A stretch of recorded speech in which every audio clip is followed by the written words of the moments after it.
today any of the superintendents or local school board members who defied your ban on mask mandates. Do you have a response?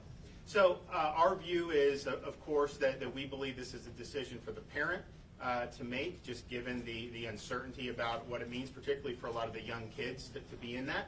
And I think that's where the vast majority of the districts, I know we have, I think, two who are not providing the parents with the rights, but obviously we believe that the parent, rather than the government, should ultimately be able to make that decision.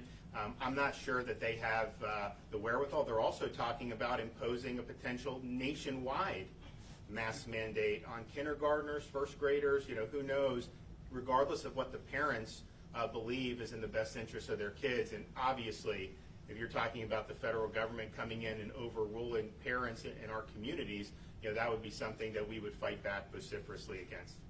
Yes, ma'am. Governor, a father in Pasco County tells us his daughter was diagnosed with COVID last night after spending all day Monday in school with other kids.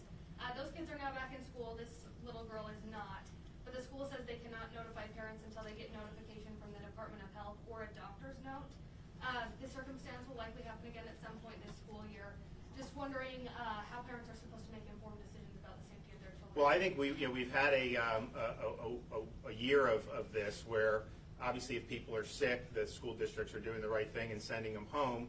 And of course, if somebody tests positive today, they obviously got infected before school started, so I don't think you could attribute that to being in school. And I think what we found, fortunately, is there's actually was higher infection rates when you're just in the community versus when you're in the classroom, particularly for the younger kids. These kindergartners and first graders, they're not people that are really transmitting this in significant levels. So that's something that's very important in terms of looking at how that's being done. And then, of course, one good thing this year, last year, we didn't have any vaccines available.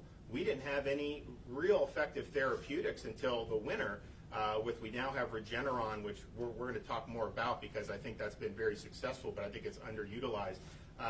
And so we feel like we're in much better posture. And so I think what they do is just do what they've been doing. And if there's somebody that's sick, stay home. I don't think, though, we want them sending home students who maybe just had a glancing contact in the hallway with somebody, which is what, when the schools first started last year, there were some school districts in Georgia, if someone had tested positive, they were like anyone that was ever in the same vicinity, the same room almost, would get sent home. We don't think that that's the way to go, but we trust the school districts to basically follow similar to what they've been doing. Governor, we know that pediatric cases are on the rise.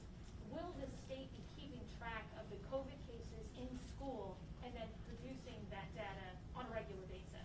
I have to ask the Department of Health in terms of are they going to do school-based. I know they did last year for most of it.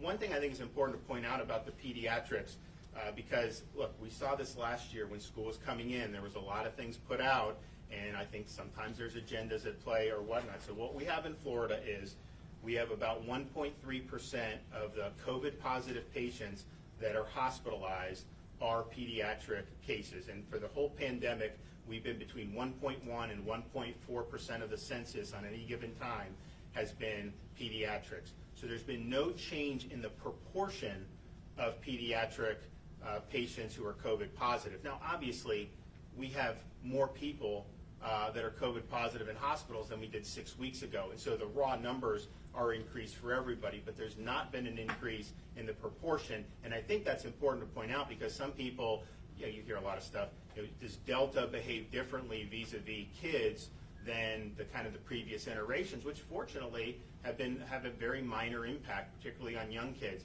And the answer is, in terms of the hospitalization percentage, we've not seen any change in that in Florida.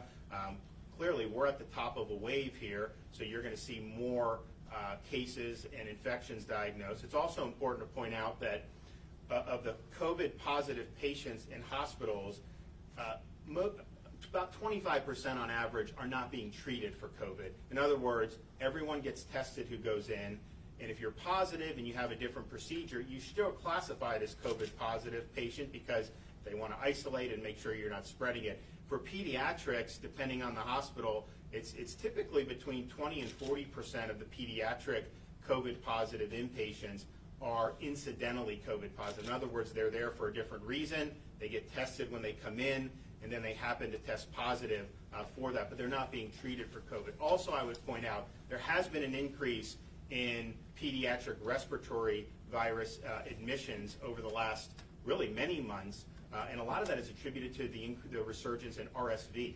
And so that's something just, as a parent, I have young kids. COVID I view as a very minor risk. RSV is a little more serious, and it just shows kind of certain things that are focused on versus not. I've had doctors tell me that parents have come in with kids who are sick. They've gotten a negative COVID test and a positive RSV, and the parents were relieved at that. That's the opposite, because RSV is something that we think RSV has peaked in Florida. If you look at it, is trending down, but RSV was very modest when last year with COVID, and whether that's viral interference or whatever you want to attribute to, but it's been much higher levels throughout the whole country there. And so when you see pediatric admissions, some of them may be COVID positive or suspected COVID, and it may ultimately turn out that RSV is what they end up or being treated for. And again, we think that's peaked and is going down in Florida, but that is something that I would say, just as a parent of young kids, that's a much more significant risk, than COVID has proven to be. Okay, well, thanks everybody. We appreciate it. We'll see you guys soon.